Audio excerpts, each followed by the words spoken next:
देखिए, आज काफ़ी इम्पोर्टेंट टॉपिक है। हमने ग्रुप पर 7 चीज़ें लगभग भेजी थी। कोशिश की जाएगी कि 1.5 घंटे में अपने कार्य को पूरा कर लिया जाए और ये जो भी मटेरियल मिल रहा है तो आप पूरे समझ रहे हैं कि परीक्षा की दृष्टि से कितना इम्पोर्टेंट है। पॉइंट टू पॉइंट ही हम पढ़ेंगे, ठीक है, क्योंकि समय इतना नहीं है कि उसका हम विस्तार पढ़ें। तो सबसे पहले ये इकोनॉमी में हमने आपको जो विगत व्याख्यान हुआ है उसमें हमने आपको बताया था और उसके 1.5 घंटे के बाद ये न्यूज, ब्रेकिंग न्यूज भी आ गई कि भारत विश्व का जनसंख्या की दृष्टि से प्रथम देश बन गया, पहला स्थान को। यह कुछ ऐसा संयोग ही रहा कि उस दिन ही मैंने उस लेक्चर को बताया और उसी दिन हो गया। ये ऐसा कुछ संयोग रहा, प्रकृति की कृपा रही और इससे बेहद खुश भी नहीं है कि हम जनसंख्या में अग्रणी हो गए पूरे देश में। लेकिन चलो ठीक है, जो भी है। लेकिन इस बात से तो हम मान गए कि जिस दिन आपने ये चीज़ पढ़ी और 1.5 घंटे के बाद आपने नंबर 1 पर ला दिया, है ना। ये आप ही सबकी कृपा है, भगवान से पता नहीं कैसी प्रार्थना करिए। तो जनसंख्या के बारे में, देश की कुल जनसंख्या 2011 121.084 करोड़। देश की कुल जनसंख्या कितनी है? वैसे तो 1.5 अरब के ऊपर, लेकिन जो जनगणना में आंकड़ा है उसी को तो हम मानेंगे, वही बिल्कुल करेक्ट माना जाए, जो प्रमाणित और लिखित होता है। मनगढ़ंत कथा नहीं मानी जाएगी कि तुम कुछ भी बता दो। जैसे गेहूं का न्यूनतम समर्थन मूल्य अगर 2125 है तो वही माना जाएगा। अब तुम 2050 में 1900 में खरीद लिए हो तो तुम्हारी व्यक्तिगत बात है कि तुमको 2000 रुपये मिल जाएगा, लेकिन जो उसका न्यूनतम समर्थन मूल्य निर्धारित है वो उसका रेट कीमत मानी जाएगी, ठीक। तो इस प्रकार से देश की कुल जनसंख्या 2011 के अनुसार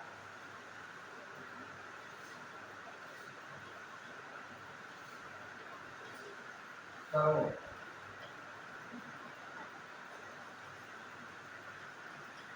तो 2011 के अनुसार हम पढ़ रहे हैं और जनसंख्या का विश्व में प्रतिशत 17.7% है। 17.7% ये विश्व में प्रतिशत। संपूर्ण विश्व की जितनी भी जनसंख्या है उसका भारत में 17.7% निवास करती है। देश की कुल जनसंख्या 121.084 करोड़ है और ये संपूर्ण विश्व की जनसंख्या का 17.7% भारत में निवास करती है। हमारे भारत का लिंगानुपात 943 है, यानी प्रति 1000 पुरुषों पर महिलाएं 943। प्रति 1000 पुरुषों पर महिलाएं कितनी है? 943। प्रश्न पूछा भी जाता है लिंगानुपात कि जनगणना 2011 के अनुसार भारत का लिंगानुपात कितना है? 943, यानी 1000 पुरुषों पर 943 महिलाएं, ठीक। इसके बाद में सर्वाधिक स्त्री पुरुष अनुपात वाला राज्य केरल है। सर्वाधिक स्त्री पुरुष अनुपात वाला राज्य केरल, वहां पर 1084। और सबसे कम लिंगानुपात वाला राज्य कौन सा है? एक मैं हिंट देता हूं, वहां से मोदी जी ने बेटी पढ़ाओ और बेटी बचाओ कार्यक्रम की शुरुआत की। अरुणाचल प्रदेश में, ठीक ठीक था। तो सर्वाधिक स्त्री पुरुष अनुपात वाला राज्य केरल है, जहां पर 1084, 1000 पुरुषों पर 1084 महिलाएं। इसके बाद में जनसंख्या का घनत्व। हमारे देश में जनगणना 2011 के अनुसार जनघनत्व कितना है? जनसंख्या घनत्व 382 प्रति वर्ग किलोमीटर। 382 व्यक्ति प्रति वर्ग किलोमीटर। प्रति वर्ग किलोमीटर ये जनघनत्व। जनघनत्व 382 व्यक्ति प्रति वर्ग किलोमीटर। इसके बाद में जन्मदर। जन्मदर कितनी है? वर्ल्ड बैंक 2019, जनगणना 2011, 17.645 प्रति हजार जनसंख्या पर जन्मदर। 17.645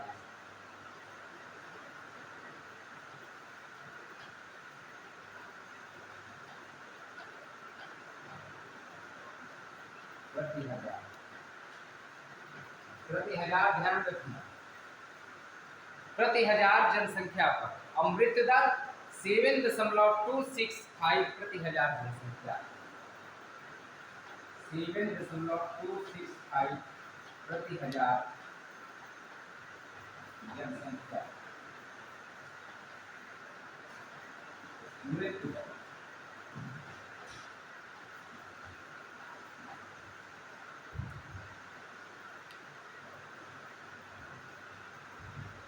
और शिशु मृत्यु दर 2019 वर्ल्ड बैंक के अनुसार कितनी है? 28 प्रति 1000 जीवित जन। 28 प्रति 1000 जीवित जन शिशु मृत्यु दर।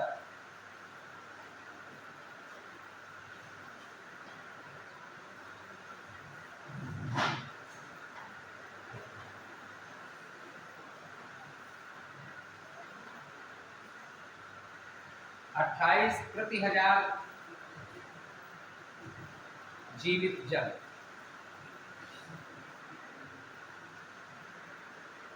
जन्म के समय जीवन प्रत्याशा, लाइफ एक्सपेक्टेंसी कितनी है भारत की? 69.656।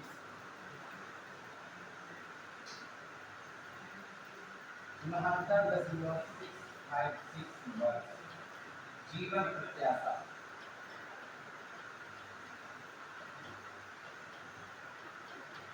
जीवन प्रत्याशा 69.656 वर्ष। देखिए, ये आपकी जनसंख्या से रिलेटेड इस तरह से प्रश्न परीक्षा में पूछे जाते हैं। बस है हर चीज आसान, बस हमारी पकड़ हर टॉपिक पर होनी चाहिए। अगर हम सभी शीर्षकों को पढ़े हैं तो हम प्रश्न का उत्तर दे पाएंगे। मान लिया आपको आता है, तो हमको तो ये आता है तो ये आसान, ये अनर्गल है, तो आपको अगर आता है तो हो सकता है बहुत सारे लोगों को नहीं पता होगा। मान लिया उनके पास किताब न हो ऐसी, मान लिया दिमाग से हट जाए, ना उसको पढ़ पाए। और प्रश्न 2-3 इससे रिलेटेड जनसंख्या और नगरीकरण से संबंधित आएंगे। बताएंगे अभी तो पढ़ाई रहे तो बीच में, अभी पूरा बताएंगे। उत्तर प्रदेश और भारत, भले ही हमारी जो हमने 7 चीजें बीजी, अगर कुछ रह जाएगा अगले दिन देखेंगे, कोई ऐसी बात नहीं। इसके बाद में सर्वाधिक साक्षरता वाला राज्य,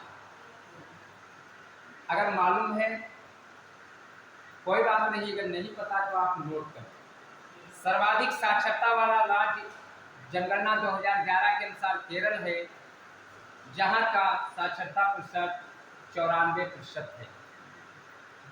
और सबसे कम साक्षरता वाला राज्य कौन सा है? बिहार। प्रतिशत कितना है? 61.8%। साक्षर तो आप जानते हैं, साक्षरता का मतलब अक्षर सहित।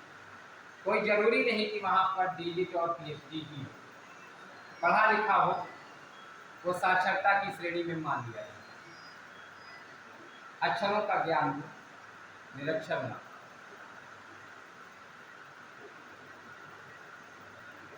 कुल जनसंख्या से ग्रामीण जनसंख्या का प्रतिशत कितना है? जो हमारी कुल जनसंख्या है 121.854 करोड़, इसमें ग्रामीण जनसंख्या का प्रतिशत कितना है? गांव में कितने प्रतिशत जनसंख्या निवास करती है? 68.84%। 68.84% जनसंख्या हमारे देश की जितनी कुल जनसंख्या है उसका 68.84% जनसंख्या गांव में निवास करती है। कारण ये कि भारत गांवों का देश है, जहां पर 6,05,000 कुछ गांव हैं। हमारे उत्तर प्रदेश में भी 52,000 से अधिक ग्राम पंचायतें। ठीक है, इसके बाद में कुल जनसंख्या से शहरी जनसंख्या की कितनी बनेगी? 31.16%। शहरी जनसंख्या 31.16% बनी।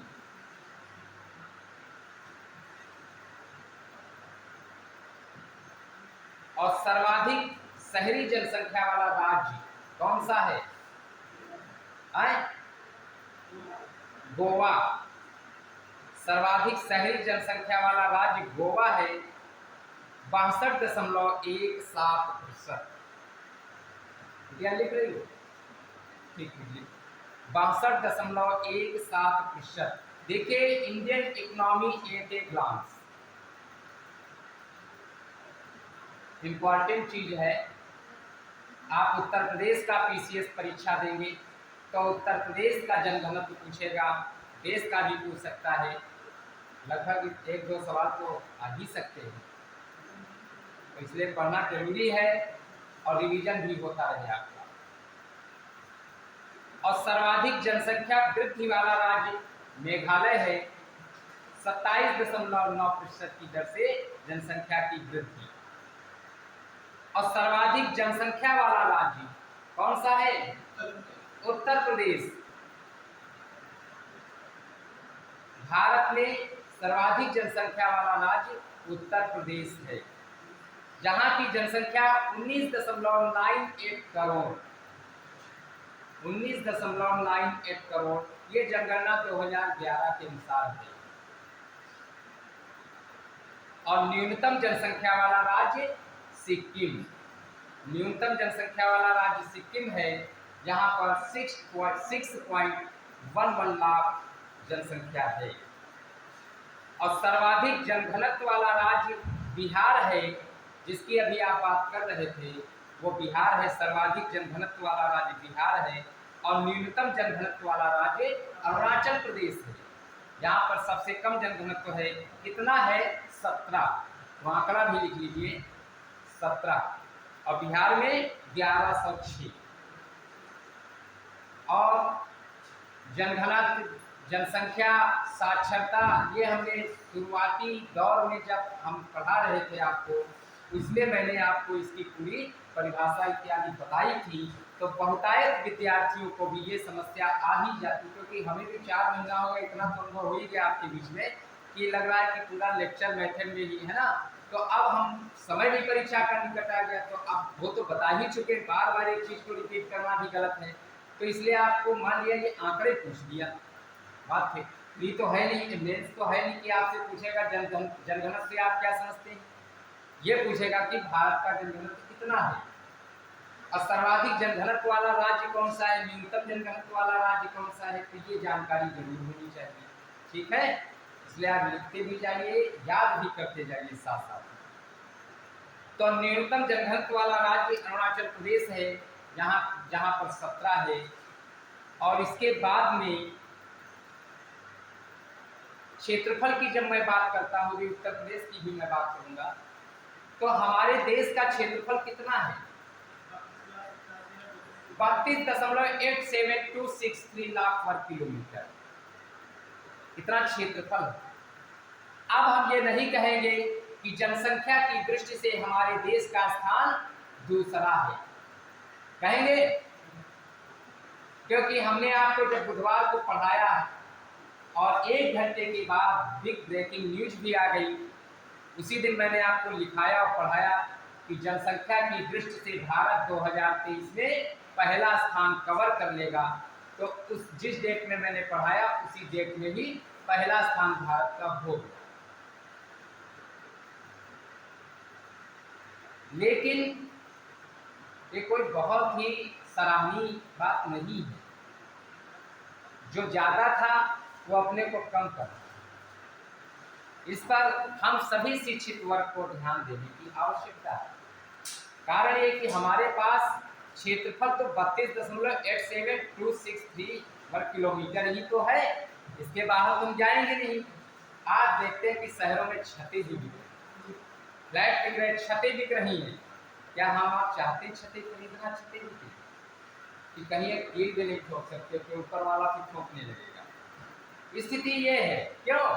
क्योंकि तेजी से बढ़ती हुई जनसंख्या एक राष्ट्र के आर्थिक विकास में सबसे बड़ी बाधा होती है।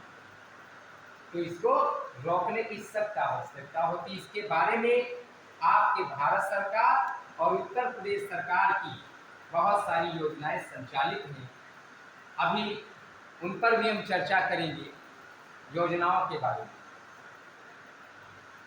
जो कि विश्व के क्षेत्रफल का 2.42% है।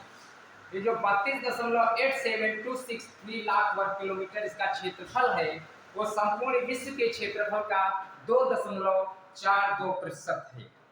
संपूर्ण विश्व के क्षेत्रफल का 2.42% है, जो कि क्षेत्रफल की दृष्टि से भारत का स्थान 7वां है। बात समझ में आई? और जनसंख्या की दृष्टि से पूर्व में तो हम द्वितीय पर थे, लेकिन वर्तमान स्थिति में प्रथम पर हैं। लेकिन उस प्रश्न में वर्ष दिया होगा तो आप उस वर्ष के हिसाब से उसका उत्तर देंगे। बात समझ रहे हो? जैसे मान लिया आज हम कह दें 125 करोड़ 1.5 करोड़, लेकिन जो जनगणना में हमारा प्रमाणित है, जैसे आर्थिक समीक्षा की रखी है, वार्षिक उद्योग सर्वेक्षण रखा है, प्रतियोगिता दर्पण है, जो प्रमाणित आंकड़ा होता है वही सही माना जाता है। ठीक, हम उसी को पढ़ेंगे।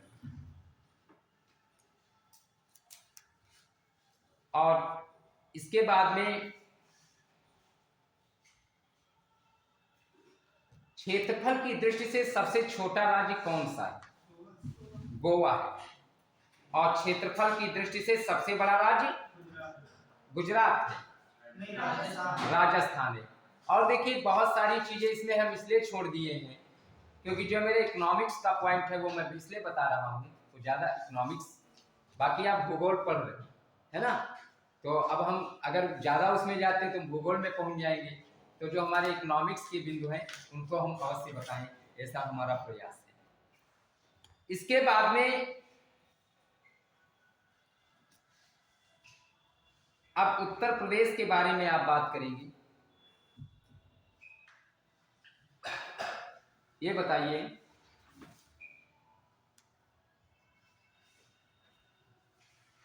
आज संख्या आप लोगों की बहुत कम है, थोड़ा मेहनत करिए, अपने साथियों से कहिए, है ना।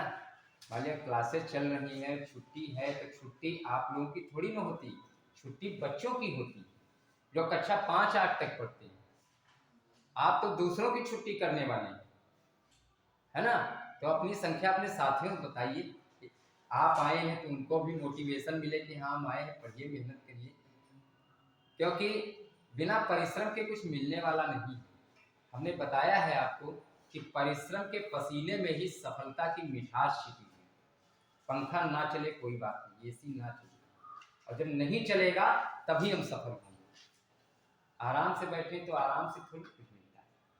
तो अपने साथियों को भी बता दीजिए, आपके तो मित्र ही है ना, कि सभी लोग क्लास कम से कम 14 जून को पेपर है, 28 को इधर मेहनत कर लो, इधर देखिए तुम्हारे लिए हम कूद कूद करके कैसे व्यवस्था करें कि कैसे हम मतलब एक दिन में कितना अधिक से अधिक हम पढ़ा दें। हम इस चीज को सोच रहे हैं, ये हम नहीं सोच रहे कि हमारी अधिक से अधिक कितनी क्लास लग जाए। आप देखते हो ग्रुप पर मैंने 7 चीजें भेजी थी, तो इसलिए भेजा था कि देखते हैं कि कितना हम मेहनत कर पाती है। और संख्या ये है तो इसमें थोड़ा वो रहता है कि अब बहुत सारे नहीं आए हैं, तो हम वो चीज़ पढ़ा जाएंगे तो कैसे जान पाएंगे, ये चीज़ है। खैर कोई बात नहीं है, अपना ग्रुप पर पढ़ लेंगे। आजकल सभी लोग मोबाइल से पढ़ रहे हैं, तो इससे हम क्या कर सकते हैं। तो ये बताइए, उत्तर प्रदेश के बारे में हम बात करते हैं। आपका उत्तर प्रदेश है,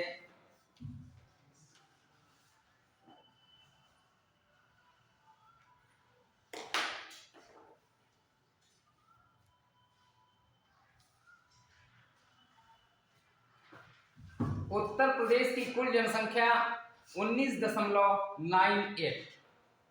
अब दशमलव के 2 अंकों तक, ठीक है, इसके बाद के आंकड़े की विशेष आवश्यकता नहीं होती। 2 बहुत ज्यादा, 4 इससे ज्यादा। और उत्तर प्रदेश का लिंगानुपात कितना है? आपने भारत का पढ़ा, अब उत्तर प्रदेश का लिंगानुपात कितना है? 912, यानी प्रति 1000 पुरुष पर महिलाएं 912। लिख लीजिए, उत्तर प्रदेश का कुल जनसंख्या आपने 19.98 करोड़, उत्तर प्रदेश का लिंगानुपात 912 है, और जनघनत्व कितना है? इसके माने पढ़ नहीं रहे हो, परीक्षा समय निकट आ गया, सब निर्भर हो क्या? पढ़ रहे हैं लेकिन इसलिए नहीं बता रहे हैं कि पड़ोसी ये न जान जाए कि ये फलाने बहुत मेहनत कर रहे हैं, इसलिए छुपा के ज्ञान को बैठे हैं, हम सब जानते हैं। जनघनत्व तो 829 है, 829।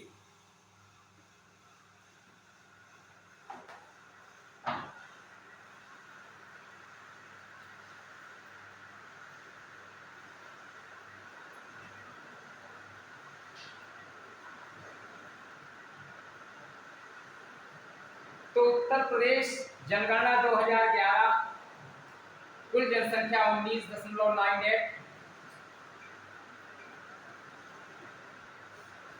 उत्तर प्रदेश का लिंगानुपात 912, जनघनत्व 829 प्रति वर्ग किलोमीटर। और उत्तर प्रदेश की साक्षरता दर कितनी है बताइए? 67.7%। साक्षरता दर 67.7% और जनसंख्या की 10 की वृद्धि दर। और एक बात मैं बता दूं, ये जो जनगणना का काम होता है प्रत्येक 10 वर्ष के अंतराल पर होता है। नियमित जनगणना सन 1881 से लॉर्ड रिफर के कार्यकाल से प्रारंभ हुई। कोविड-19 के कारण जनगणना का कार्य बाधित रहा। अब आगे क्या कैसे भगवान माने। तो 10 की वृद्धि दर 20.2% है। उत्तर प्रदेश की जनसंख्या की 10 की वृद्धि दर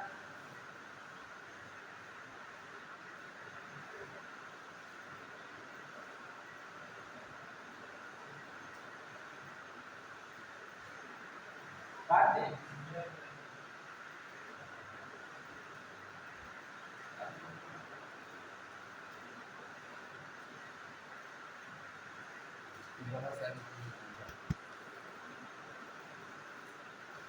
राज्य की कुल जनसंख्या में ग्रामीण जनसंख्या का कितना प्रतिशत? 19.98 करोड़ जनसंख्या उत्तर प्रदेश की है, जिसमें कि ग्रामीण जनसंख्या का कितना प्रतिशत है? 77.7% है। 77.7% है। यानी उत्तर प्रदेश में भी सर्वाधिक जनसंख्या गांव में रहती है, राज्य की कुल जनसंख्या, और उसका 77.7% जनसंख्या गांव में निवास करती है। और हो भी क्यों ना, क्योंकि भारत गांव का देश है, भारत एक प्रधान देश है, बहुतायत जनसंख्या गांव में रहती है, और गांव से ही शहर में पलायन कर गए। और वो क्यों कर गए? बढ़ती हुई जनसंख्या, महंगाई और रोजगार की दृष्टि से, जीविकोपार्जन हेतु। समझ गए? और राज्य की कुल जनसंख्या में नगरीय जनसंख्या का प्रतिशत 22.3% है। नगरीय जनसंख्या का प्रतिशत 22.3%।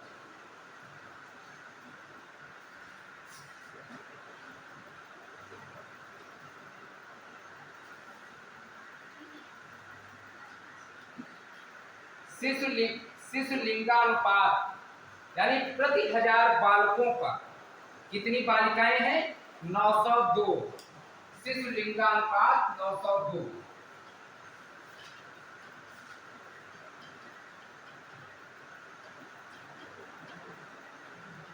902। शिशु लिंगानुपात 902 है।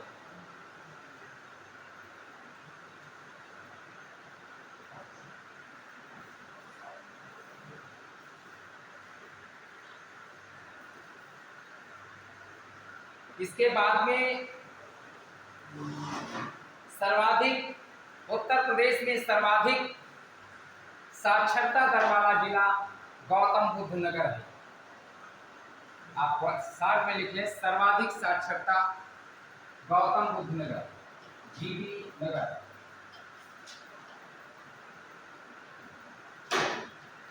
यानी सर्वाधिक साक्षर जिला कौन सा है?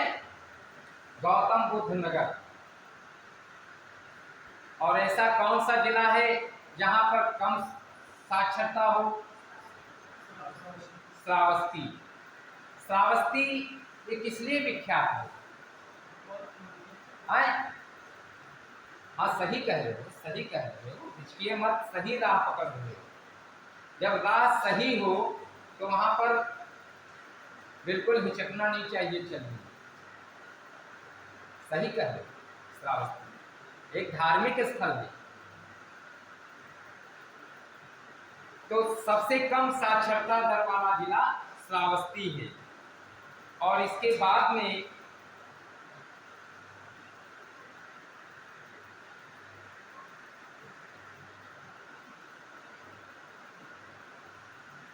और सर्वाधिक शिशु लिंगानुपात वाला जिला बलरामपुर।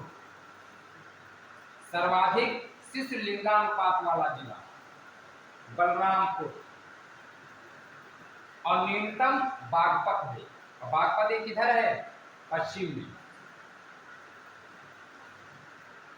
बागपत।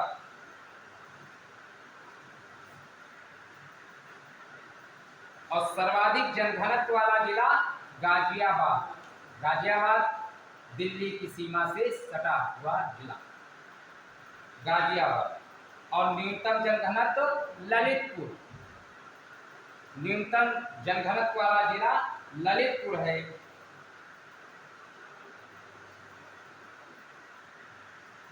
और सर्वाधिक लिंगानुपात वाला जिला जौनपुर है।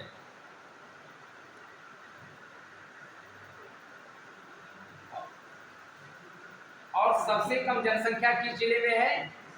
महोबा। हरदोई में थोड़ी ना, महोबा। इस तरह से कुछ प्रश्न आपके उत्तर प्रदेश और भारत से संबंधित कुछ मेन पॉइंट्स थे जिनको बताया और आपके ग्रुप पर हम भेज देंगे, जिसमें कि अधिक से अधिक चीज़ें होंगी जिनको हर एक चीज़ को बताना मुश्किल पड़ जाता है। अब योजनाओं के बारे में भी मैं चर्चा करता हूँ। देखिए, आपके बजट में आपने पढ़ा, बजट ने भेजा, बजट में पढ़ा, लेकिन बहुत सारी चीज़ें वहाँ रह जाती हैं। इनको एकमुश्त आपके पास में भेज दूँगा। जैसे 2022-23 का संघीय बजट जो प्रस्तुत किया गया था, इसमें कौन कौन सी योजनाएं संचालित की गई, लागू की गई। पहली चीज 2022-23 की मैं बात कर रहा हूं अभी।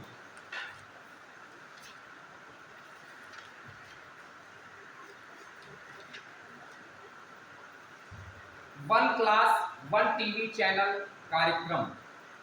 One class one TV channel कार्यक्रम 1 फरवरी 2022 को 1 फरवरी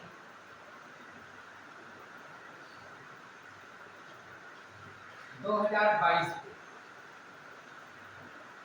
इसमें क्या था कि शैक्षिक कार्यक्रमों के प्रसारण हेतु 12 टीवी चैनलों से बढ़ाकर 200 टीवी चैनलों की व्यवस्था की।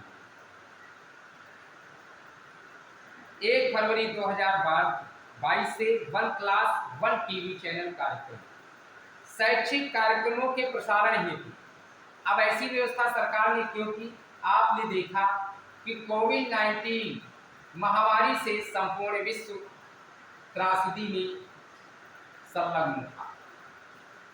ऐसी स्थिति में हम शिक्षण संस्थाओं में भी नहीं जा पा रहे थे, पढ़ भी नहीं पा रहे थे, तो टीवी चैनल से जोड़ दिया गया, वहाँ भी पढ़ सकते हैं।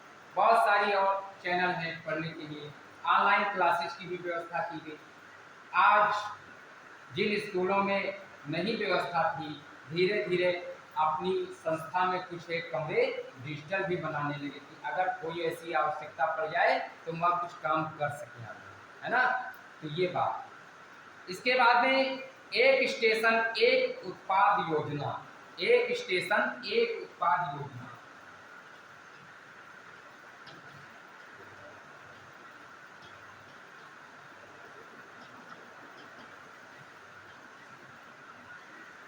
एक स्टेशन एक उत्पाद योजना 1 फरवरी 2022, ये सब 1 फरवरी 2022 को ही है, ठीक है। इसमें आप सन लिख लें क्योंकि बजट तो 1 फरवरी को ही प्रस्तुत होता है ना। तो इस योजनाएं मैं बता देता हूं और योजना के बारे में बता देंगे, तिथि सबकी एक ही है।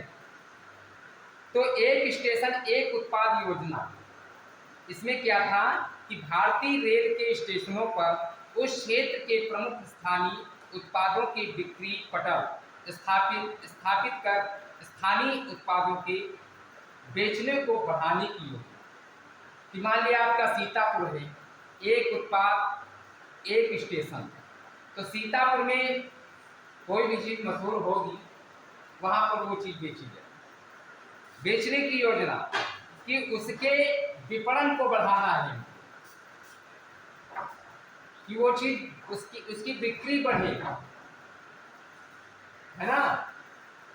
इसके बाद में किसान ड्रोन योजना, किसान ड्रोन योजना भी 1 फरवरी 2022 को, जिसमें कि कृषि फसलों का आकलन करने, भूमि दस्तावेजों का डिजिटाइजेशन करने और कीटनाशकों का छिड़काव करने और पोषक तत्वों के लिए किसान ड्रोन के प्रयोग को बढ़ावा दिया जाए, ऐसी व्यवस्था संघीय बजट 2022-23 के किसान ड्रोन योजना के अंतर्गत की गई, जो कि 1 फरवरी 2022 को प्रस्तुत की गई।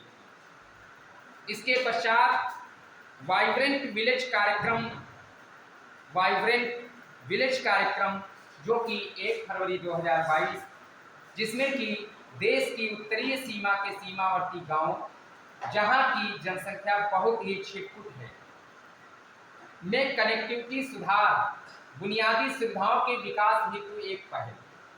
आप जानते हैं कि बहुत सारे उत्तरी सीमा में आप देखिए पहाड़ी क्षेत्र में हम चले जाएं, 20-20 लोगों से बसा एक गांव है, वहां पर कोई भी बुनियादी सुविधाएं नहीं है, है ना।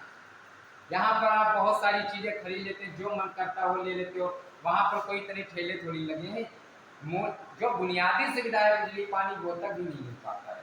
तो ऐसी जगह पर वाइब्रेंट विलेज कार्यक्रम 1 फरवरी 2022 को ये प्रस्तुत किया गया, जिसमें कि कनेक्टिविटी सुधार हो और बुनियादी सुविधाओं के विकास हेतु कदम उठाया गया। इसके बाद में पर्वतमाला राष्ट्रीय रोपवे विकास कार्यक्रम, पर्वतमाला राष्ट्रीय रोपवे विकास कार्यक्रम जो कि 1 फरवरी 2022, इसमें भी आप जानते हैं कि पर्वतमाला रोपवे रस्सी मार्ग, यानी दुर्गम पर्वतीय क्षेत्रों में पीपीपी मोड के अंतर्गत, पीपीपी मोड पब्लिक पार्टनरशिप, समझ गए। और इसमें चौथा पी भी जोड़ दें, पांचवा पी भी, चौथे पी को के बारे में मैंने आपको पहले बताया था। पीपीपी मोड में आज, अब पीपीपी मोड की मैं बात करूं तो कोई नई कहानी थोड़ी ना है। हमारा देश भारत, भारत की अर्थव्यवस्था कैसी है, मिश्रित है, जिसमें कि सार्वजनिक और निजी दोनों क्षेत्रों का समावेश होता है। आप जानते हैं कि गवर्नमेंट स्कूल है तो प्राइवेट स्कूल भी है, दोनों की सहभागिता है, दोनों मेहनत से पढ़ाएं, दोनों भारत के भविष्य को उज्जवल करें।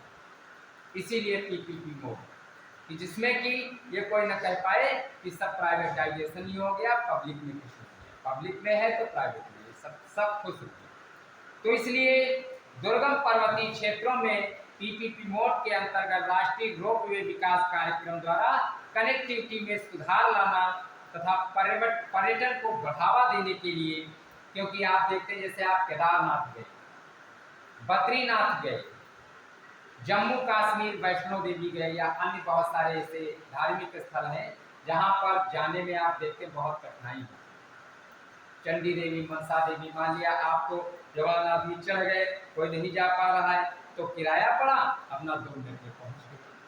और जब ऐसी पर्वतमाला, राष्ट्रीय पर्वतमाला पर ऐसा रोपवे नहीं होगा तो घंटों इंतजार भी करना पड़ता है, किराया भी ज़्यादा होता है। जब इस मोड में इसकी व्यवस्था कर दी जाएगी, राष्ट्रीय पहल बन जाएगा, तो वहाँ पर जनता को भी आराम रहेगा, एक तो किराए में भी और आने जाने भी सरलता रहेगी। वरन कुछ आराम के लिए घंटों खड़े हैं तो आदमी सोचता है चलो पैदल ही इससे चलेगा, है ना। तो इस प्रकार से ये हो गया। इसके बाद में 2021-22 में जो योजनाएं घोषित हुई थी उनके बारे में भी मैं बताता हूँ। वो पूरे वर्ष की योजना है, क्योंकि आपका वर्ष 2023 चल रहा है, जिसका भी चौथा महीना है, तो क्या दिसंबर और नवंबर के नहीं पूछे जा सकते? वो तो पूछेंगे साल भर का। तो उसमें 2021-22 में जो योजनाएं घोषित की गई थी उनके बारे में जानकारी, जैसे ई रूपी, ई रूपी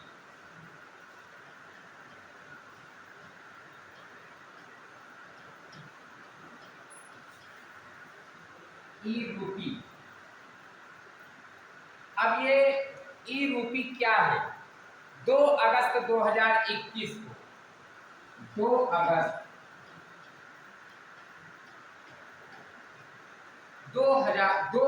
2021 को प्रधानमंत्री द्वारा डिजिटल भुगतानों को बढ़ावा देने की नकदी रहित तथा संपर्क रहित भुगतान प्रणाली की शुरुआत की।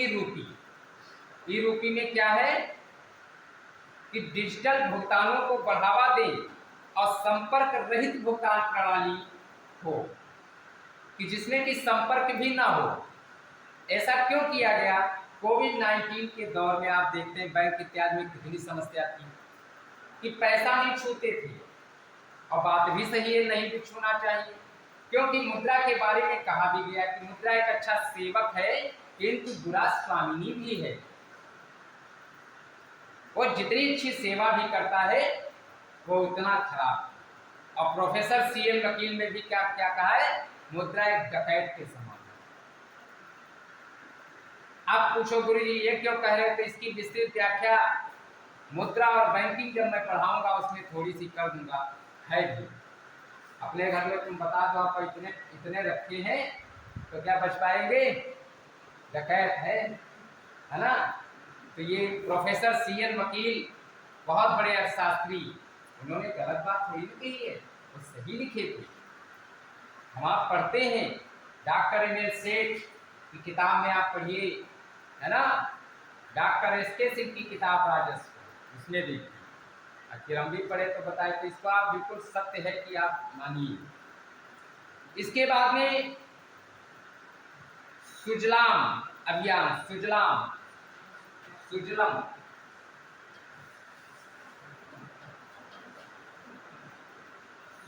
अभियान 25 अगस्त 2021। और इस सुजलम अभियान में क्या किससे संबंधित था? जल शक्ति मंत्रालय द्वारा। इस सुजलाम अभियान जल शक्ति मंत्रालय के द्वारा 25 अगस्त 2021 को लॉन्च किया गया था, जो कि 100 दिनों का अभियान था। और इस अभियान में क्या होता है कोई बताएगा? कि गांव में 10 लाख सोख्ता गड्ढे बनाकर, जिसमें कि अर्ध ठोस कचरा निस्तारण पर केंद्रित है। कि जो हमारे आप देखिए कानपुर में कहा जाता है कि कानपुर सबसे प्रदूषित शहर है। क्या गंगा अपवित्र हो सकती है? आप खुद सोचिए, वो पवित्र है।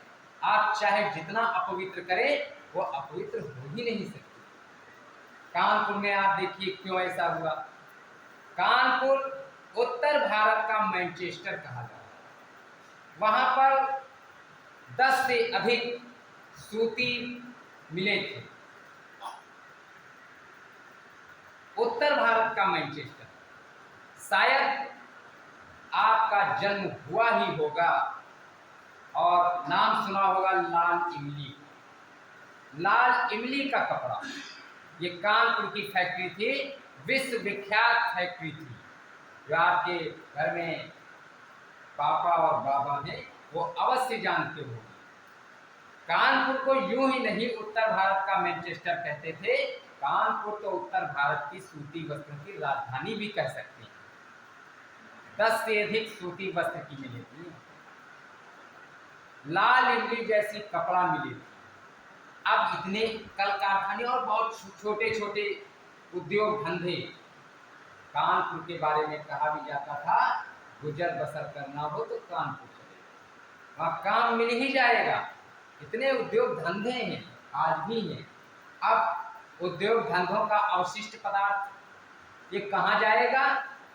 तो आजकल अपने लाभ के लिए क्या नदियों में प्रवाहित है, इससे नदियों में बड़ी दिक्कत रही। खैर, आप नदी के लिए आप देखते हैं कि गंगा सफाई अभियान के लिए सरकार कितना कटिबद्ध, आप देखिए।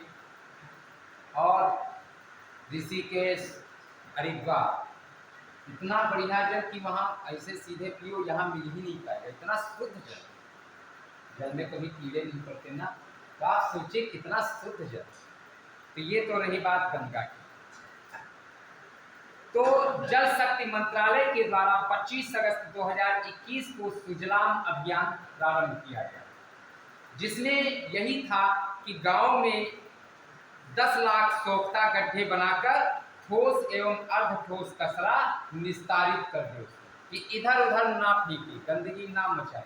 और जब उसमें कचरा 10 लाख गड्ढों में पहुंचेगा तो एक समय के पश्चात वो खाद के रूप में हो जाएगा, जिसका हम प्रयोग भी कर सकते हैं और उससे बिजली इत्यादि भी बना सकते हैं, क्योंकि बायोगैस वगैरह बहुत सारी चीज़ें हैं। आजकल तो देखिए विकास बढ़ता जा रहा है ना, और उसके पीछे बहुत सारी चीज़ें हैं, इनोवेशन। इसके बाद में पीएम मित्रा, पीएम मित्रा,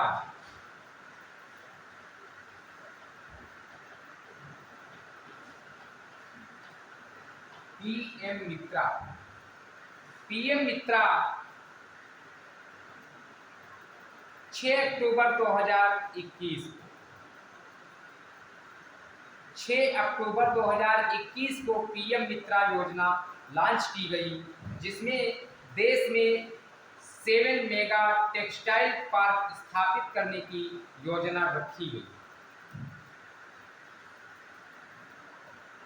और इसके बारे में डिजी सक्षम, डिजी सक्षम का नाम सुना होगा आपने। आजकल जब आप जाते हो पोर्टल इत्यादि पे कोई फॉर्म वगैरह भरने या कौशल विकास वगैरह में, तो उसकी स्क्रीन पे लिख के पहले ही आ जाता है डिजी सक्षम, आ जाता है। तो ये डिजी सक्षम योजना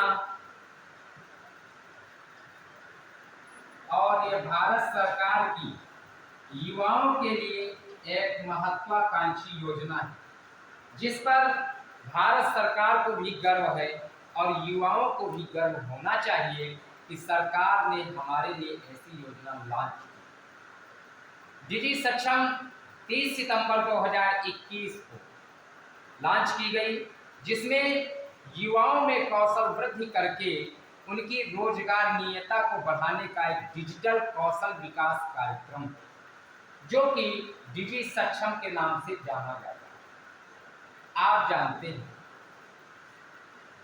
कि जब आज हम पूरे विश्व में नंबर 1 पर हो गए हैं जनसंख्या की दृष्टि से, तेजी से बढ़ रही जनसंख्या है, तो क्या हर एक व्यक्ति को रोजगार सरकारी मिल सकता है?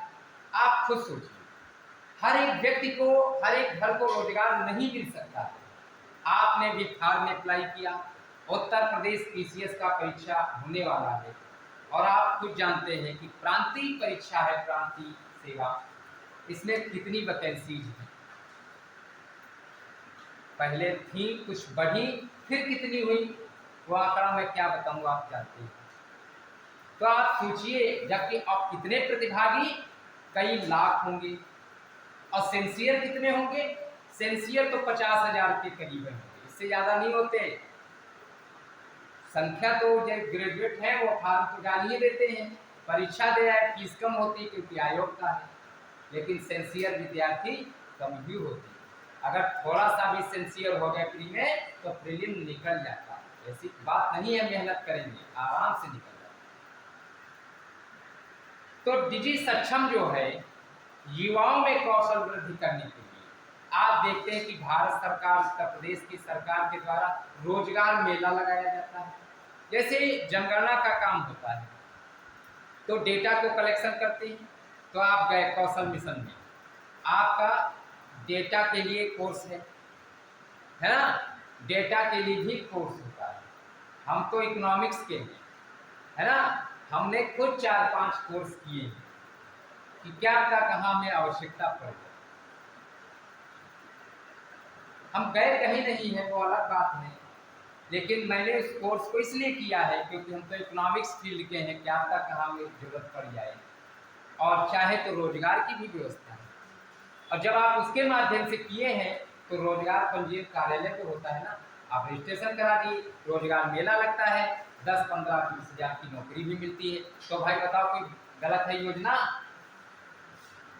ऐसे ढूंढोगे तो ऐसे मिल गई योजना। तो सरकार की एक बहुत अद्भुत पहल, और आप पढ़ाई कार्य करते करते पढ़ाई भी करते रहते हैं, और सरकार के माध्यम से सरकार मध्यस्थता करती है इसमें, है ना। तो ये डिजी सक्षम योजना 30 सितंबर 2021 को युवाओं में कौशल बढ़ाने के लिए प्रारंभ की गई। इसके बाद में सुरक्षित हम और सुरक्षित तुम अभियान, सुरक्षित हम सुरक्षित तुम,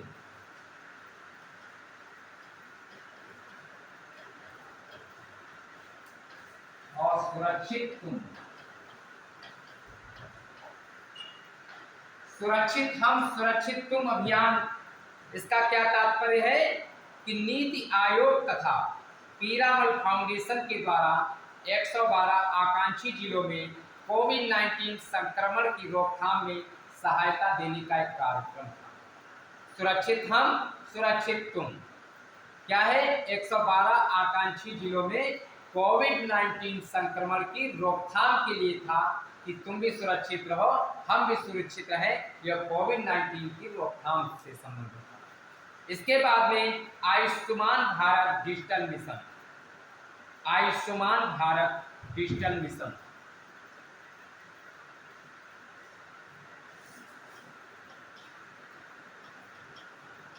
आयुष्मान भारत डिजिटल मिशन,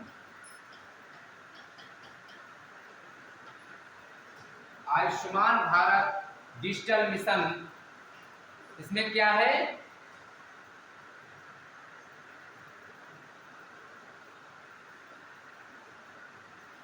27 सितंबर 2021 को ये योजना लॉन्च की गई थी। आधार की तर्ज पर, आधार की तर्ज पर सभी नागरिकों के हेल्थ कार्ड जारी करने की योजना। अच्छा ये बताइए आधार कार्ड के जनक कौन?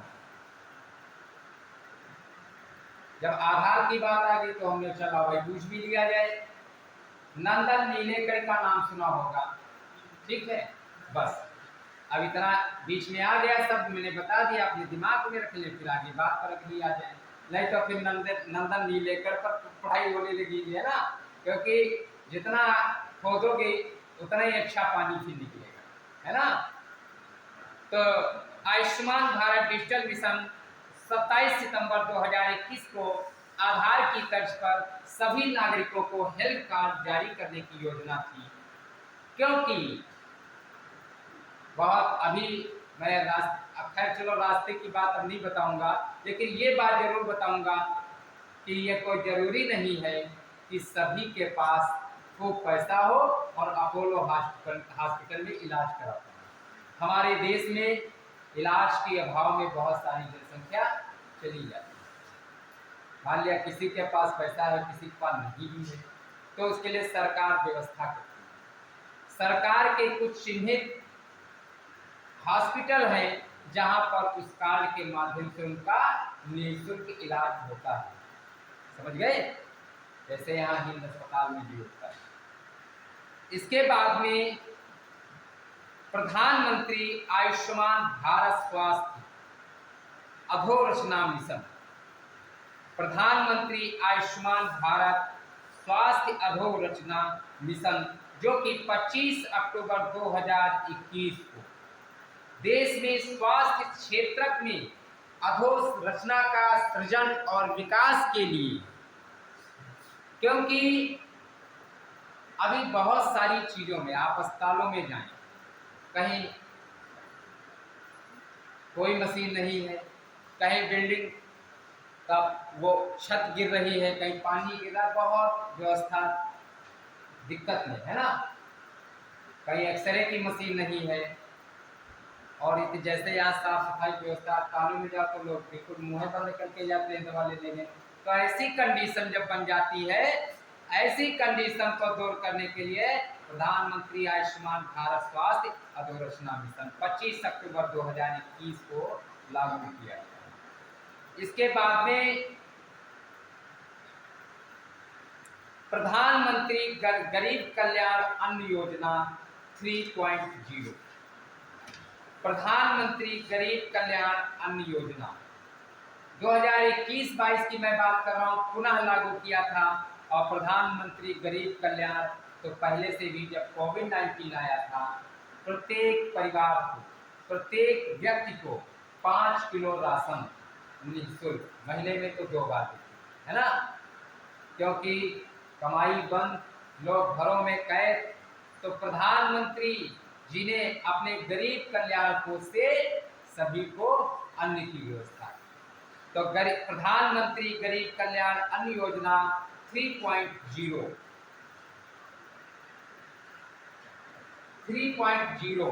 इसकी शुरुआत कब की? 24 अप्रैल 2021 को, क्योंकि कोविड-19 महामारी की दूसरी लहर के अंतर्गत, पहली लहर आई, फिर दूसरी लहर आई, तो दूसरी लहर के अंतर्गत मई से मार्च 2022 तक, मई से मार्च 2022 तक राशन कार्ड धारकों को 5 किलोग्राम प्रति यूनिट के हिसाब से सरकार गेहूं और चावल का निःशुल्क वितरण करता है, जो कि 24 नवंबर 2021 को मार्च 2022 तक विस्तार किया गया। लेकिन अब संभवतः वो भी बंद हो गई है। क्यों? क्योंकि अब हमारा विकास का मार्ग पटरी पर चल रहा है। और एक चीज मैं बता दूं, देश काल परिस्थिति के अनुसार ऐसी योजनाएं लाभप्रद हैं और सराहनीय है, लेकिन दीर्घ काल के लिए ऐसी योजनाएं वहां की जनता, वहां के नागरिक को पंगु बना देती, क्योंकि फिर वो कुछ करना नहीं चाहेगा। जब उसको बैठे बैठाए घर में मुफ्त मिलेगा तो करना नहीं चाहेगा। करना चाहेगा? अब तो कहेगा फिर 10 किलो मिल ही रहा है तो क्या करे करके, है ना, लेकिन करना चाहिए। अब वो बंद कर दी सरकार, आप अपना करिए। सरकार की बहुत सारी योजनाएं हैं, आप मोबाइल इत्यादि रखते हो, डिजिटल क्लास पढ़ते, उसके देखा कीजिए। इसके बाद में समृद्धि योजना, समृद्धि 25 अगस्त 2021 को startup accelerators of making for product innovation development and growth योजना, जो कि सॉफ्टवेयर डेवलपमेंट पर केंद्रित थी, इलेक्ट्रॉनिक एवं सूचना प्रौद्योगिकी मंत्रालय की पहल थी। उसने समृद्धि योजना को लॉन्च किया था 25 अगस्त 2021 को। और एक चीज, अच्छा ये बताइए, कोविड-19 क्या हल्की महामारी थी? बताइए कितने लोग बता सकते हैं हल्की महामारी थी? बहुत बड़ी थी ना। ये संपूर्ण विश्व के वे में इतिहास बन गया। ऐसे समय बहुत सारी योजनाएं लॉन्च की गई। आज आप देखते हैं जब न्यूज में आता है कि संक्रमितों की संख्या इतनी हो गई, तो हम चौंक जाते हैं। हम आप सब क्या खिला रहा है ना, एक भय सताने लगता है। तो ये हल्की बात नहीं है। कोविड-19 महामारी के दौरान जो योजनाएं प्रारंभ की गई थी, उनमें पहली योजना विश्वव्यापी योजना थी, जो कि प्रधानमंत्री गरीब कल्याण योजना। ये जो मैंने अभी आपको बताया, ये 3.0 तीसरा चरण का था, लेकिन पहला चरण था प्रधानमंत्री गरीब कल्याण योजना, जो कि 26 मार्च 2020 26 मार्च 2020 प्रधानमंत्री गरीब कल्याण योजना कोविड-19 महामारी से प्रभावित लोगों को राहत पहुंचाने की दृष्टि से 1.70 लाख करोड़ लागत की योजना थी। इसके बाद में प्रज्ञाता प्रज्ञाता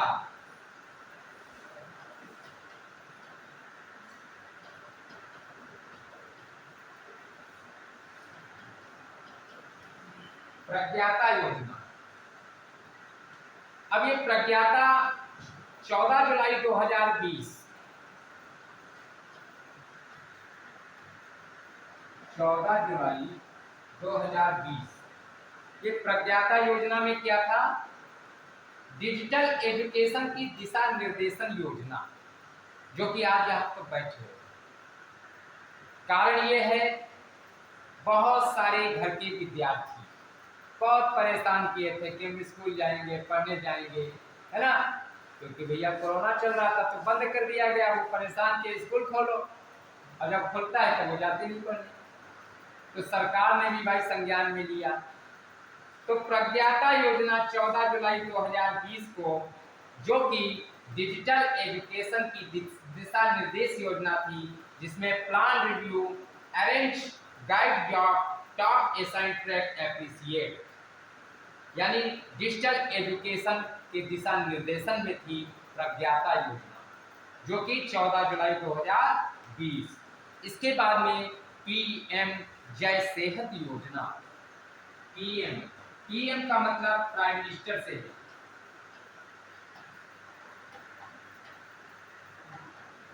पीएम जय सेहत 25 दिसंबर 2020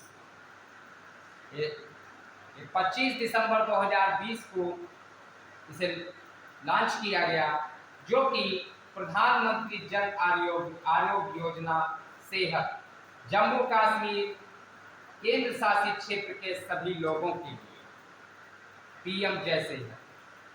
और मिशन अभ्यास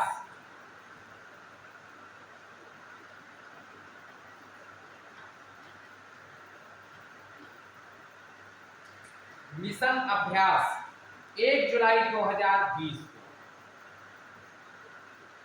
अब इस योजना मिशन अभ्यास में क्या था?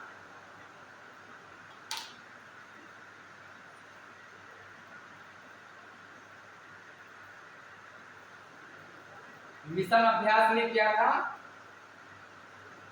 देश में स्नातकोत्तर, विद्या वाचस्पति, मेंस, पीएचडी, डॉक्टर ऑफ फिलॉसफी। और एक चीज मैं बता दूं, बहुत छोटी छोटी बातें होती हैं और वो बातें बहुत बड़ी बन जाती हैं एक जगह पर। ये बात हंसने और मुस्कुराने की नहीं है। जब समस्या सामने खड़ी हो जाती है तब बड़ी पछतावा होता कि यार ये तो देखे नहीं। बात ये है कि लड़का बीएड भी कर रहा है और बीएड भी सही नहीं लिख पाया, बीएड को बेड लिख दिए। आप पीएचडी कहा गया पीएचडी से, पीएचडी लिखो, नहीं लिख पाए। बहुत सीनियर, क्यों? क्योंकि शब्दावली और लेखन शैली पर ध्यान नहीं, इस पर बहुत आवश्यक है। क्योंकि अभी आप मुख्य परीक्षा जब देंगे आपको सब कुछ आता है। लेखन शैली का विकास अगर उत्तम है, आप बढ़िया कर लेंगे। और लेखन शैली जब है आप में तो राइटिंग वैसे भी नहीं होगी, आप उसको कुछ न कुछ लिख जाएंगे। तो देश में स्नातकोत्तर पीएचडी स्तर के संभाव्य विद्यार्थियों का कौशल विभाग का एक कार्यक्रम जिसे विज्ञान एवं इंजीनियरिंग बोर्ड के द्वारा चलाया जा रहा है, जिसे मिशन अभ्यास कहते हैं। इसके बाद में पीएम वानी, पीएम वानी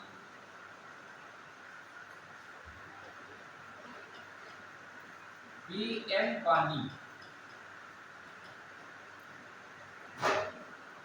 पीएम वानी यानी public wifi network interface, public wifi network interface, जो कि 9 दिसंबर 2022 को लॉन्च किया गया।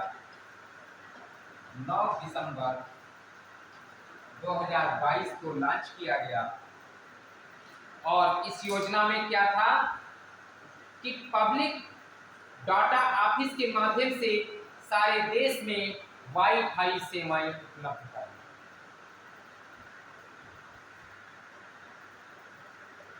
अब जब उपलब्ध होती हैं, जहां उपलब्ध है, पढ़ने वाले लोग वहां भी बैठ करके वाईफाई से फोन को कनेक्ट किया, पढ़, है ना, अपना डेटा बचाए, कोई बात नहीं, आगे बढ़े। इसके बाद में पीएमएसबी निधि, पीएमएसबी निधि, पीएमएसबी निधि, इसका मतलब है 1 जून 2020 को इस योजना को लॉन्च किया गया। स्ट्रीट वेंडरों, जो आप देखते हैं कि गलियों में, सड़क के किनारे रेहड़ी पटरी वालों को कार्यशील पूंजी मुहैया कराने की योजना है। कि मान लिया आप देखते होंगे कि बहुत थोड़ा थोड़ा सामान भी बेच रहे हैं, भाई जब पैसा नहीं है तो आप हम सभी सोचते हैं कि इसमें कैसे इनकी दिनचर्या चलती है ना। ऐसे लोगों को भी सरकार ने अपने ध्यान में रखा कि जो रेहड़ी है, सड़क के किनारे लगाए हैं, आप तो बैठे रिक्शा पर चले गए, आप ऐसे लोगों से सामान भी नहीं खरीदे, आप जाते स्टोर पर खरीद रहे, बड़े बड़े और बेचारे बैठे हैं। तो ऐसे लोगों को भी उनकी टक्कर में बनाने के लिए सरकार ने पीएमएसबी निधि लागू की 1 जून 2020। अच्छा ये बताइए, लेबर डे कब मनाया जाता है? 1 मई को, मजदूर दिवस। ठीक, हम सभी मनाएंगे क्योंकि हम सब मजदूर हैं। अब इसमें बहुत सारे लोगों ने, उनको बहुत तकलीफ हुई होगी कि गुरुजी ने मजदूर क्यों कहे। मैंने आपको बताया था कि जब लेबर क्लासिफिकेशन, श्रमिक का विभाजन करो तो श्रमिकों की 3 श्रेणियां होती हैं, कुशल, अकुशल और अर्धकुशल। मैंने इसके पहले बेरोजगारी चैप्टर में बताया है, तो इस पर बहुत ज़्यादा मैं डिफाइन नहीं करूँगा क्योंकि मैंने बताया है, भेजा है, आपने पढ़ा ही होगा। लेकिन जब कुछ आज विद्यार्थी पूछने लगे गुरुजी क्या क्या कह दिए, तो ध्यान रखिए, स्किल्ड लेबर की श्रेणी में प्रोफेसर, चिकित्सक, डॉक्टर, वकील और यहाँ तक जिले का जिलाधिकारी भी आता है। वह कुशल श्रमिकों की श्रेणी में आता है, स्किल्ड लेबर की श्रेणी में आता है, क्योंकि वह काम कैसा करता है? कुशल काम करता है, कौशलता में निपुण होता है। जैसे डॉक्टर, सर्जन अपने विषय विशेषज्ञ में निपुण है, स्किल्ड है, दक्ष है, कुशल है, तो वही तो कुशल श्रमिक होगा और पूरा समय भी देता है। ये भी नहीं कि अब हम डॉक्टर हैं तो हम जाएंगे नहीं ड्यूटी पर। अरे भाई, जनता की सेवा के लिए जाना ही पड़ेगा, तो समय से आते हो जाते, 8 घंटे की ड्यूटी करते हैं। तो ये स्किल्ड लेबर की श्रेणी में आते हैं, और सेमी स्किल्ड और नॉन स्किल्ड आप समझ गए। इसके बाद में कुसुम योजना, कुसुम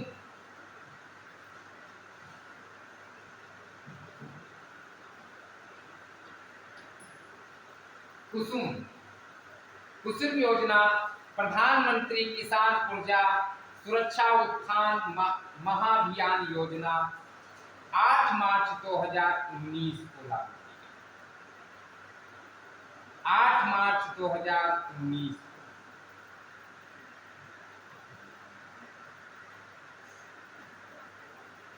8 मार्च 2019 को। इसके बाद में पीएम आशा, पीएम आशा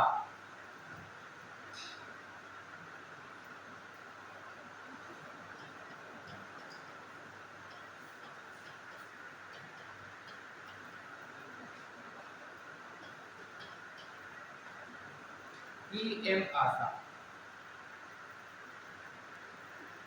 12 सितंबर 2018। अब आशा मतलब उम्मीद, प्रधानमंत्री जी के द्वारा उम्मीद, यानी पीएम आशा 12 सितंबर 2018 को कृषकों को उनकी उपज का पूरा मूल्य दिलाए जाने हेतु प्रधानमंत्री अन्नदाता आय संरक्षण अभियान प्रारंभ किया गया, जिसे पीएम आशा के नाम से जाना जाता है। और पीएम किसान, अब पीएम किसान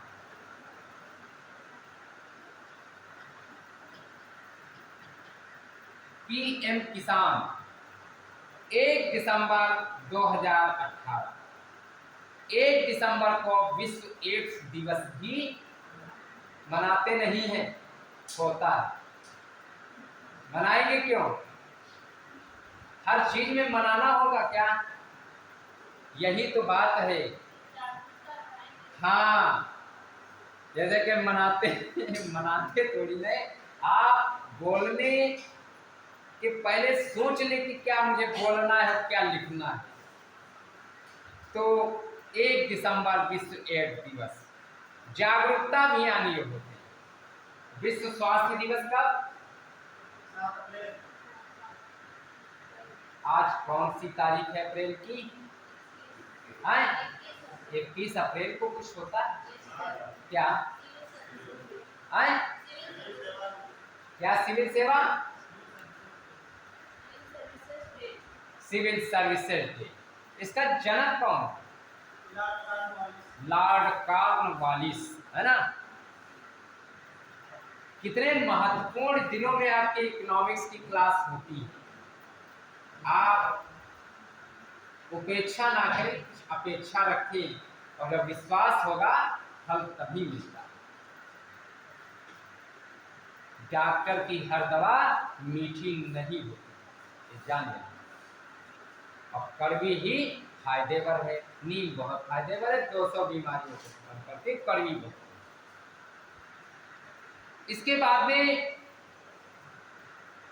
प्रधानमंत्री किसान मानधन योजना, प्रधानमंत्री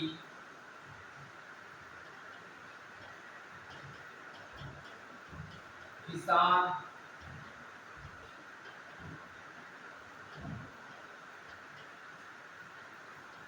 प्रधानमंत्री किसान मानधन योजना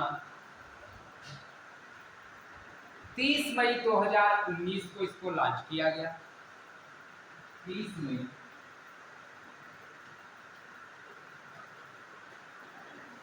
2019, 30 मई 2019 को लॉन्च किया गया। और इस योजना का शुभारंभ रांची से किया गया। 12 सितंबर 2019 को रांची से किया गया और 30 मई 2019 को केंद्र सरकार के द्वारा इस योजना को अप्रूव किया गया, अनुमोदित किया गया था। वो अनुमोदन की तिथि कौन सी थी? 30 मई 2019, लेकिन 12 सितंबर 2019 को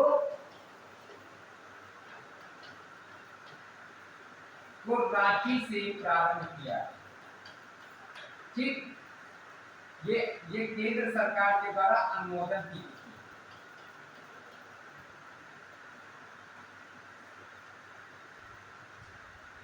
जिसमें प्रधानमंत्री किसान मान धन योजना में क्या है, सीमांत एवं लघु कृषकों को 60 वर्ष की आयु पूरी कर लेने पर 3,000 रुपये मासिक पेंशन भुगतान की स्वैच्छिक अंशदायी पेंशन योजना। कोई जबरदस्ती नहीं है, इसमें लोग सोचे कि हम 60 साल के बाद पेंशन पा जाएंगे, क्योंकि इसमें अंशदान भी आपका पहले जमा होगा, तब जाकर के आपको 60 साल के बाद पेंशन के रूप में 3,000 रुपये महीने मिलेंगे। इसके बाद में प्रधानमंत्री कर्मयोगी मानधन योजना, प्रधानमंत्री कर्मयोगी मानधन योजना, ठीक वही बात। इस योजना का भी अनुमोदन 30 मई 2019 को केंद्रीय मंत्रिमंडल के द्वारा अप्रूव किया गया और 12 सितंबर 2019 को रांची से इसका शुभारंभ किया गया। इसमें क्या था कि खुदरा कारोबारियों, जो फुटकर कारोबार करने वाले व्यक्ति हैं, ऐसे दुकानदारों को 60 वर्ष की आयु पूरी कर लिए जाने पर उनको भी 3,000 रुपये मासिक पेंशन की व्यवस्था। सरकार की कितनी ही सराहनीय और महत्वाकांक्षी योजना है, आप खुद सोचिए। जब सरकारी सेवा में ये वर्तमान की सरकार ने कम से कम इतना ध्यान तो दिया, अब हम कह दें कि कुछ नहीं ध्यान दिया। सरकार की योजनाएं और उसके परिणाम दीर्घकालीन मिलते हैं। वो आज लॉन्च करे, कल नहीं परिणाम मिलेगा, क्योंकि भारत विश्व में सबसे बड़ा देश है। हर घर तक योजना को पहुंचने में वक्त लगता है, बात समझ रहे हो? तो परिणाम धीरे धीरे अच्छे मिलेंगे और शुरुआत में तो खटाई हो ही जाती है, बढ़िया नहीं, वो खराब है, वो नुकसान है, परिणाम अच्छे मिलेंगे। आप देखिए भर्तियां, कुछ अच्छी भी कुछ खराब भी, गांव गरीब का भी लड़का सिलेक्ट है ना, तो कभी भी ना सिर्फ वो, अगर आप मेहनत से पढ़ेंगे तो सफलता आपके दरवाजे पर खड़ी होकर खटखटाएगी, आपके दरवाजे पर दस्तक देगी। ये बिल्कुल सत्य है। हम जहां रहते हैं, आए दिन कोई न कोई छात्र सफल हो रहा है। परसों भी एक की सूचना मुझे मिली, हमारा प्रिय विद्यार्थी, और कल भी एक की सूचना, सब सिलेक्ट हो रहे हैं। प्रताप नारायण और पूरे देश में 853 मिल रहे हैं। हमारे मित्र डॉक्टर नंदकिशोर जी के, उनके दोनों बच्चे जीएसटी इंस्पेक्टर, एक तो संभवतः राज्यसभा में, और उम्र 23 साल से ऊपर दोनों बच्चों की। खूब मेहनत किया हमारे कॉलेज के विद्यार्थी, और ये तो भाई एसएससी के थ्रू नहीं,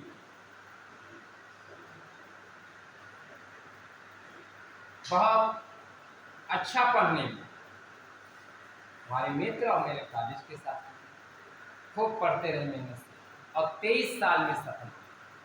तो इसलिए मैं तो आप लोग को बीच बीच में, क्योंकि इकोनॉमिक्स तो ऐसा विषय है कि इतने आपको आंकड़े डेटा बता दिए हैं, अगर थोड़ा तुमको इधर उधर नहीं टहलाएंगे तो कहोगे गुरुजी तो भाई कुछ समझ में नहीं आया। इसलिए मैं फिर एक बात कहता हूँ, या तो 30 साल के पहले खूब परिश्रम कर लो, 30 साल के बाद बैठो। अगर 30 साल तक बैठे रहे तो 30 के बाद परिश्रम करने के लिए तैयार हो। ये बात बिल्कुल सत्य चरितार्थ है। तो इसलिए बिल्कुल ना सोचिए, आज सिविल सर्विसेज डे, इस दिन आप इस बात को दृढ़ संकल्पित कर लें को हमको सिविल सेवा में जाना है, और इकोनॉमिक्स में अगर 25 प्रश्न आते हैं तो 18 और 20 में करके, ऐसे तो पूरे पूरे, लेकिन पूर्ण व्यक्ति तो इस दुनिया में कोई किसी को नहीं कहा जा सकता है कि हम सबके सब कराएंगे। लेकिन हाँ, मैं आइडिया से सही भले हूँ, लेकिन ये मान लें कि इतना जरूर करते हैं, क्योंकि अभी कहाँ पर था कुछ इंटरव्यू, हाँ MSc में कहा कुछ भी पूछो, तो लखनऊ यूनिवर्सिटी के प्रोफेसर ने कहा था कि मैंने इनका कुछ नहीं आया, जो ये कहते कुछ भी पूछ सकते इसके मैंने कुछ नहीं आता, बस सत्य है। इकोनॉमिक्स में अगर आप पढ़ रहे हो, कह दिया जाए अरे कुछ भी सब कुछ, तो क्या आप सब बता देंगे? इकोनॉमिक्स तो बहुत बड़ा, जो आज अगर रिजर्व बैंक में उसकी मुद्रा की दर और बैंक दर घट बढ़ जाए, तो कल किताब में जो है मिल पाएगा, तो डेली डेली पढ़ोगे तब पाओगे, वो तो एक खुद इतिहास है। तो इसके बाद में समय तेजी से भागा, अभी पढ़ा भी नहीं पाए। इसके बाद में प्रधानमंत्री ग्राम सड़क योजना थर्ड फेज में 10 जुलाई 2019 को प्रधानमंत्री ग्राम सड़क योजना 10 जुलाई 2019 को ग्रामीण क्षेत्र में आप देखते हैं कि सड़कों की बड़ी स्थिति खराब है। सारी रिपोर्ट केंद्र सरकार और उत्तर प्रदेश सरकार को जाती है। ऐसी बात नहीं है कि वहां पे लोग बैठे देख नहीं रहे, सब देख रहे हैं।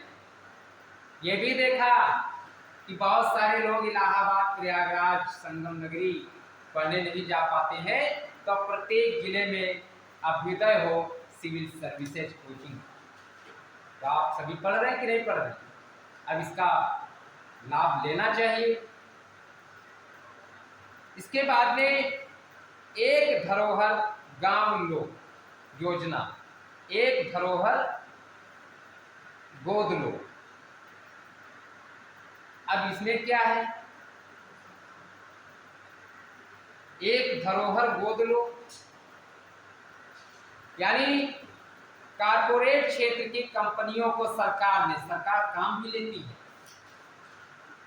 फिर उनको कह दिया कि आप देश की किसी भी एक धरोहर को गोद ले लीजिए और उसका विकास कर दीजिए। जैसे सांसदों को कहा गया था कि सांसद जी किसी भी एक गांव को गोद लें, विधायक से कहा गया कि प्रधान तो है ही, तो धीरे धीरे इस तरह से गांव का विकास भी होता जाएगा, है ना, उन्नत का मार्ग भी प्रशस्त होता रहेगा। इसके बाद में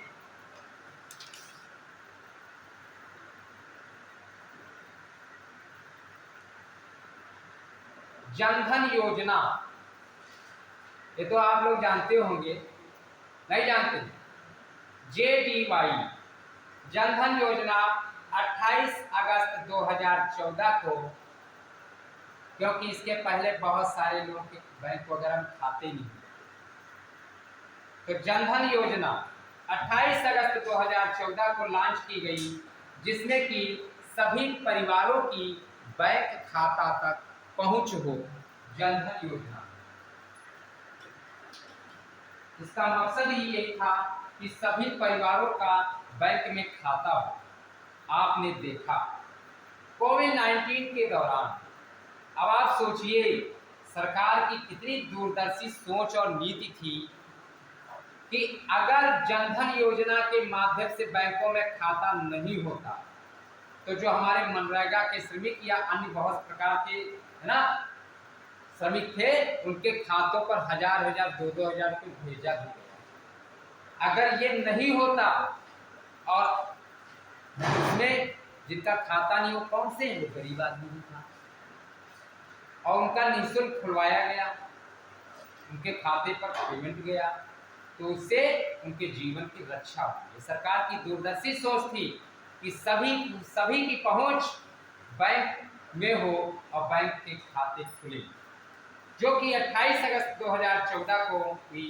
इसके बाद में प्रत्यक्ष हस्तांतरण योजना DBT, direct benefit transfer, DBT direct benefit transfer योजना प्रत्यक्ष हस्तांतरण योजना जो कि 1 जनवरी 2013 से पहले चरण की शुरुआत हुई और इसका मकसद था कि जो बीच में बिचौलिए होते थे, इन बिचौलियों की समाप्ति हेतु, या तो यूं कह लें कि कभी कभी ऐसा होता था कि हमारा ये पैसा नहीं मिल पाया, और पैसा नहीं ही मिल पाता था, तब आप कहाँ जाएं? कोई दरबार है खटपटाओगे? मान लिया गांव का व्यक्ति, आप देखते होंगे गांव में सरकार ने पटल पर आकर ये योजना लागू की कि पटल पर आकर देखा है कि इसकी जरूरत है। जैसे गैस है, सब्सिडी आ रही है, अरे उज्ज्वला में आती है, अब तुम्हारे इसमें नहीं आ रही तो हमारी भी तो नहीं आ रही। सुनो, अब वो नहीं आ रही या आ रही, जो देश का पैसा, देखिए देश में जैसे अभी मैंने देखा प्रधानमंत्री राहत कोष 3 लाख रुपये, किसी भी, जैसे आप कोई बीमार व्यक्ति है 40 लाख रुपये इलाज में लग रहा है, बात सुनिए ध्यान से, 40 लाख रुपये लग रहा है तो 40 लाख रुपये गरीब के पास नहीं है। प्रधानमंत्री जी से गुहार लगाई, उसने 3 लाख रुपया सेक्शन हो, और उसमें लिखा भी नीचे होता है, ये बात जान लीजिए कि आपको जनता का ही पैसा दिया जा रहा है, तो जनता को भी धन्यवाद, क्योंकि जैसे अगर प्रधानमंत्री जी ने कुछ पैसा दिया है तो वो है तो जनता का ही, और उसमें से ही संपूर्ण जनता का आशीर्वाद आपको मिला है। क्योंकि कल मैंने देखा है गोरखपुर का बच्चा था थैलेसीमिया से पीड़ित, तो उसका मैंने एक लेटर देखा, पढ़ा था, तो प्रधानमंत्री जी की तरफ से मिला। अब अगर डीबीटी योजना नहीं होती, मान लिया आज नहीं आ पा रही है, देश में 3 साल में खजाना खाली हुआ क्योंकि विश्वव्यापी योजना थी। क्या अमेरिका, चीन और कनाडा में था कि प्रत्येक घर को 10 किलो राशन दिया जाए, निःशुल्क टीकाकरण हो, वहाँ 1500 रुपये लिए गए, वो उस देश की मुद्रा के हिसाब से, और हमारे देश में ऐसा कुछ भी नहीं लिया गया। तो ये जो खजाना खाली हुआ पूर्ण तो हम ही से किया जाएगा। जब हम समृद्ध होंगे तो आज अगर सब्सिडी पे कुछ विराम लगती है तो कोई नई बात नहीं। कारण यह है कि सरकारी योजनाओं पर देय सब्सिडी का सीधे ही लाभार्थी के खाते में ट्रांसफर होना चाहिए। ऐसी सरकार की योजना 1 जनवरी 2013 से लागू की गई, जिसको डीबीटी कहते हैं, प्रत्यक्ष हस्तांतरण योजना। इसके बाद में स्वच्छ भारत मिशन 2 अक्टूबर 2014 को राष्ट्रपिता महात्मा गांधी की जन्म जयंती के उपलक्ष्य में आयोजित किया।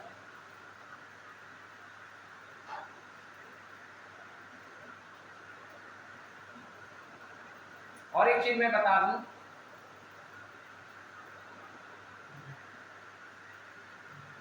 अब हमको तो इसलिए नहीं याद है कि सब्सिडी आई कि नहीं आई, एक तो हमें तो नहीं याद, लेकिन वो तो भाई गैस है, तेल है, चीनी है, इसकी तो अंतर्राष्ट्रीय कीमतें हैं, पेट्रोल सस्ता नहीं किए।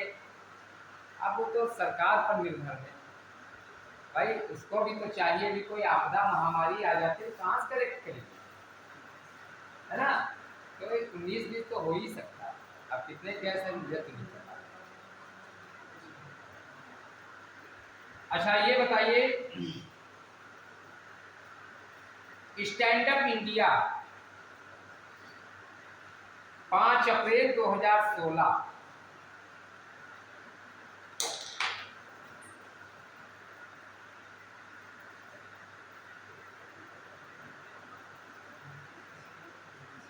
अब 1 मिनट के लिए विश्राम कर लो, क्योंकि जो अभी आए हैं वो तो बिल्कुल फिट है कि टेप चलता रहे, है ना।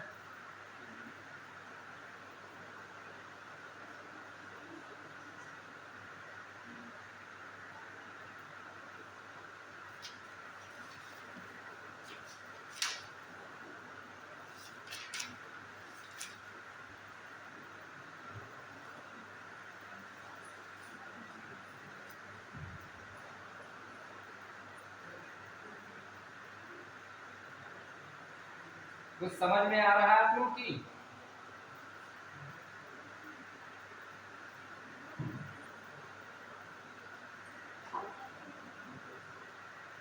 अब जो भाई बाद में आए तो उनकी समझ में कैसे आ पाएगा।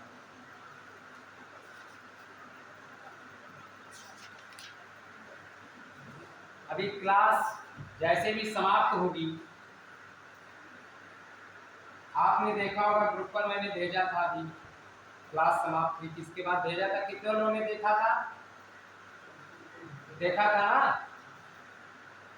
लगभग 100 प्रश्न आर्थिक समसामयिकी से संबंधित ऑब्जेक्टिव टाइप के थे, है ना? आज फिर मैं वही काम करूंगा और ये तय मान लेना, मैं वादा नहीं करता हूँ लेकिन खाली नहीं जाएगा। अगर 8 पेज भी मैं भेज रहा हूँ, पेपर भी 14 मई को मिलेगा। मैं जानता हूँ कहाँ से ये सब, जैसे जनगणना तो और परीक्षा में 1-2 सवाल तो आने ही आने हैं, चैलेंज कोई नहीं कर सकता, लेकिन जब सिलेबस में तो आएगा ही, और जब आप पूरा पढ़ लेंगे तो आप हम भी कर लेंगे। तो कहने का मतलब है कि घर पर उसको खोल के पढ़ जरूर है, ठीक है? ये नहीं कि मैंने फोन पर भेज दिया, मेमोरी भी फुल कर रहे हो, पढ़ भी नहीं। इसके बाद में हमने बताया था आर्थिक संकेत में कुछ मैं उद्योग की चर्चा करूंगा, और अभी कि उसका आधार वर्ष वगैरह क्या ये बताऊंगा। इसके बाद में मुद्रा, बैंकिंग, राजस्व और उद्योग, ये आपकी 4 चीजें मैं 14 मई के पहले कोशिश करूंगा। आप लोग क्लास जरूर आए, आपकी उपस्थिति निरंतर बनी रहे। एक छोटा सा उदाहरण मैं देता हूँ कि अगर एक कोई वाचक तखत पर बैठा है और श्रोता अगर 3 बैठे हैं तो आनंद नहीं आएगा। तो इसलिए आप संख्या बनाइए, समय से आइए। आपके माता पिता ने यहाँ भेजा है, आप पर उनको बड़ा गर्व हो, ठीक है? इसलिए समय से आए, मेहनत से पढ़िए, छुट्टी कभी किसी भी नहीं होगी। अब ये बताइए, उद्योग की जब मैं बात करता हूँ कि नवरत्न कंपनियों की संख्या कितनी है? नवरत्न कंपनियां 13 हैं और महारत्न कंपनियां 11 हैं।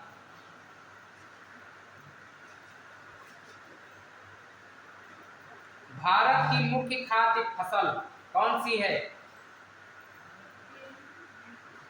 नहीं, चावल।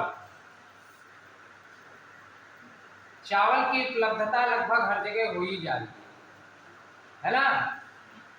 लोग इतराते हैं कि कोटे में चावल ज्यादा दे रहे हैं, गेहूं कम दे रहे हैं, है ना? वो मुख्य खाद्य फसल है। तो भारत की मुख्य खाद्य फसल चावल है, और गन्ने तथा चीनी के उत्पादन में भारत का विश्व में कौन सा स्थान है? दूसरा है। गन्ने तथा चीनी के उत्पादन में भारत का विश्व में द्वितीय स्थान है। इधर आ जाओ, फोटो लेता हूँ, सभी लोग आ जाओ, बैठ जाओ, फिर उधर ही आ जाओ। ये सोचिए ना, तो इधर जब कुछ झस नहीं है सब खाने पर, ये भद्दा नहीं लगता। बैठे बैठे खाओ।